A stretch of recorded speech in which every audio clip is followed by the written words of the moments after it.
Marcos Ambrose is our Coors Light pole winner for tomorrow's 28th annual Cheez-It 355 at the Glen. He drives the number 9 Stanley CTC Jumpstart Ford for Petty Motorsports, Richard Petty Motorsports. And you're going for 3 in a row, and I know we talked about this yesterday, but certainly with a track record. We had 10 drivers shatter the track record today, and, of course, you led the way with a quick time of 68.777 seconds, which translates to 128.241 miles per hour. Talk about your qualifying effort and being able to lead the field to the green flag tomorrow. Well, thank you. It feels great to be here. You know, these days don't come around that often, and I just have to thank Stanley and DeWalt and Ford and Richard Petty Motorsports and everyone on our Stanley team to put me in this position to be able to throw down a lap like that. It was a great lap. It wasn't perfect. It wasn't the cleanest lap I could have done, but it certainly carried a lot of momentum, and it was enough to get the job done.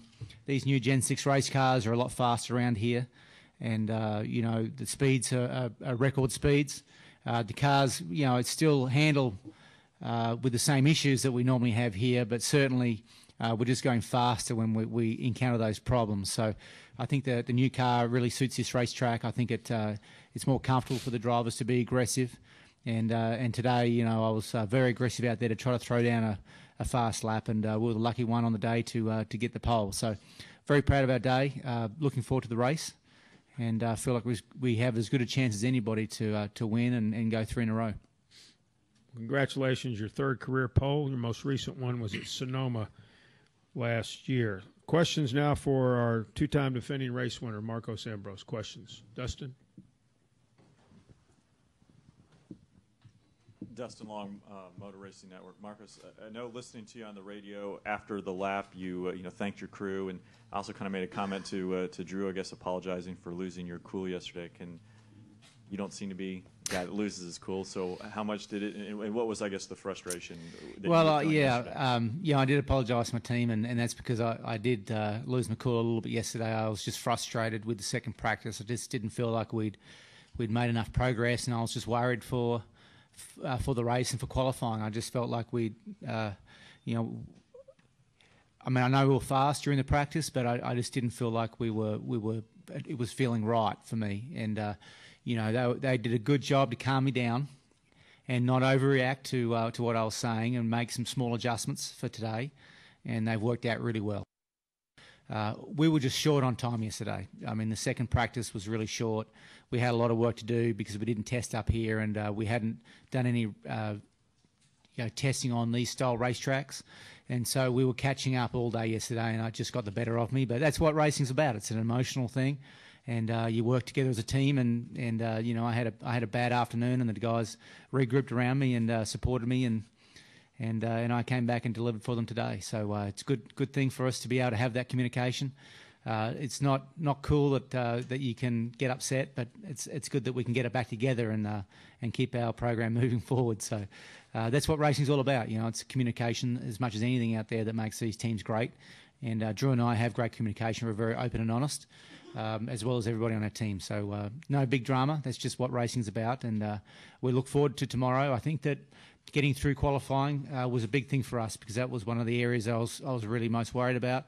I feel better about my race car. So I look forward to tomorrow's race. I think we've got a good plan for it, and we just have to execute that plan and get off the start line clean and, see how the race unfolds. You know, you can't control the race, but you can certainly put yourself in the best position possible.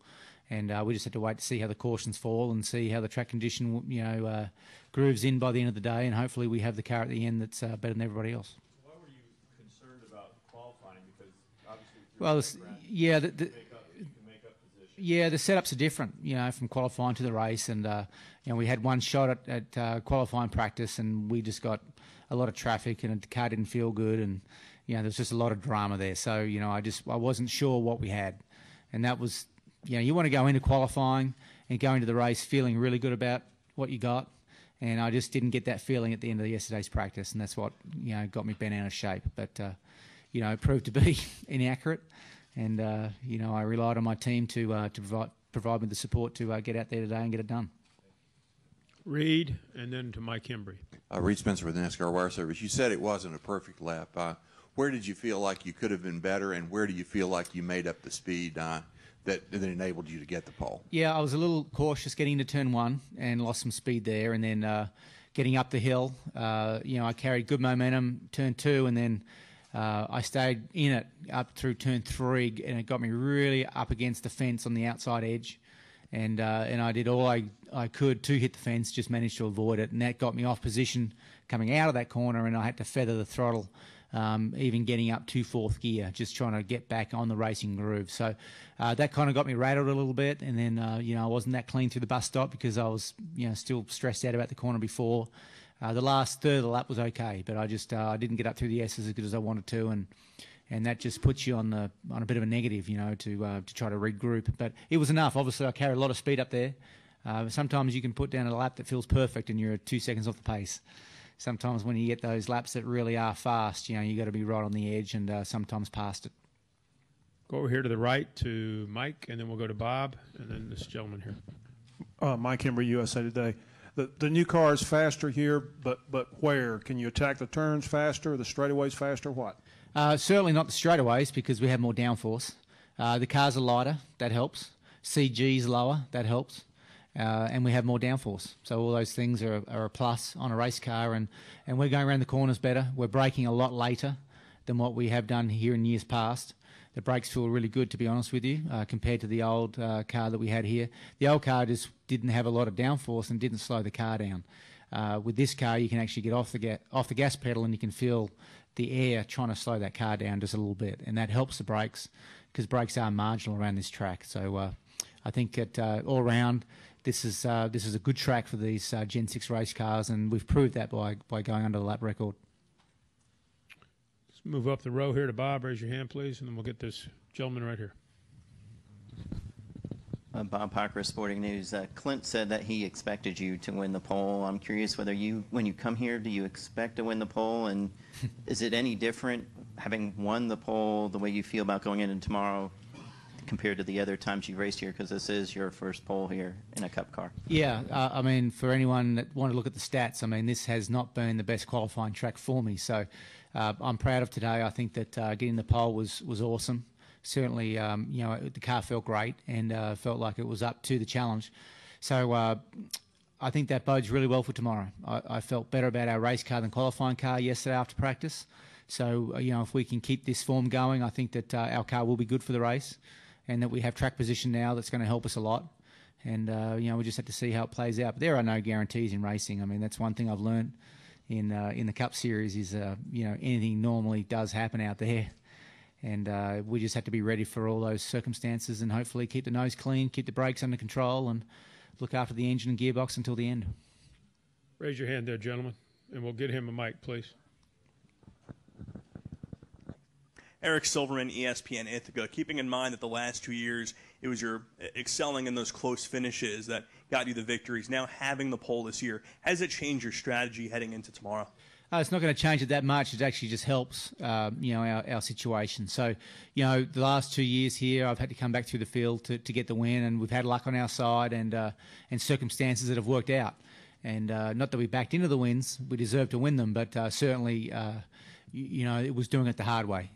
This year, if we have a really good day, we might be in control a little longer. And be able to dictate the race a little better. I felt like the last 2 years we've been coming from back through the field through cautions falling at the wrong time or fuel strategy or tyre strategy or whatever. So for us, we're very focused on, staying at the front and hopefully the race will go away and we can manage our race a little better than the last 2 years. Any additional questions? Larry's got one. And then with the gentleman. Yes, Larry at Buffalo News. Marcus, if things work out well for you, by tomorrow afternoon you could be a winner of 3 straight here, joining such company as Jeff Gordon and Mark Martin. You want to talk about being in that kind of company? Well, those 2 names are awesome names in NASCAR competition, and it'd be fantastic. But we haven't won the race yet, so there's no point even thinking about it. We just got to go out there and do my best job that I can, and the team can put the best foot forward as well, and we'll just see if it goes our way. I hate putting that kind of pressure. I hate thinking about that kind of stuff. I really don't. I'm just going to go out there tomorrow, enjoy the race, enjoy the opportunity that it is. It's an opportunity to win for Stanley and DeWalt and Ford and Richard Petty, get him back into victory lane again. They're good days when you can do that, and I'm just going to enjoy it. Enjoy it for what it is. It's a chance for us to win. It's a chance for us to enjoy what NASCAR is all about and road racing. I like road racing. I tend to like it more and more when I can run this well, and we're just going to have fun tomorrow and enjoy it. Go ahead. Keith McShay, Buffalo News. Can you just reflect on this track and what it's meant for you? Obviously, the wins before, the wins, winless. Your career is in a much different place. Can you just reflect on the importance of Watkins Glen? Yeah, it's certainly been a great track for me in both Nationwide Series and the Cup Series. I could be wrong, but I think I won the last 3 Nationwide starts that I had here. Yes. So, that's pretty cool too. And then, I've carried that over now into the Cup competition. So it's just been a great track for me, and it's probably been my best track that I've ever gone to. I like it. I love the area, and I like the history of this place. This place feels like a European racetrack. I've raced a lot in Europe, and it's just got that feel to it. And the old books that I read and the history of all the F1 guys coming here and stuff. It's a pretty special place for me. Some guys have home tracks. I obviously don't. Not being from around these parts. So, when I come to a track like this, it actually does feel like the tracks that I grew up on. And I like racing on these kind of circuits.